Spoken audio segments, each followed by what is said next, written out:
আগে ভিডিওটা দেখো, তারপরে যতখানি লাগতেছে ওরে দিতেছি। বাংলাদেশে সনাতনীরা চুরি পরে বসে নাই। বাংলাদেশের সনাতনী মেয়েরা যদি রান্না করতে জানে তাহলে ওই জঙ্গিবাদের গদিতে আগুন জ্বালতেও জানে, এবং বাংলাদেশের হিন্দু ছেলেরা চাইলে ভগবান শিবের রুদ্ররূপ ধারণ করতে। এই মেয়েটা কিন্তু ওই চৈতালি প্যানেলের লোক, কারণ এদের যে প্যানেলের মধ্যে এই মেয়েটাও আছে।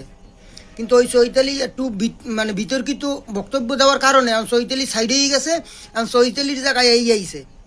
এও কিন্তু দ্বিতীয় চৈতালি, এটি মাথায় রাখবেন, এদের উপরে নজরদারিতে রাখবেন। এরা যদি কোনো ঝইঝামেলা বাজে বাংলাদেশে পলাইতে না পারে, কারণ এর কিন্তু এই মেয়েরও বাবার কিন্তু ইন্ডিয়া বাড়ি গেড়ি আছে।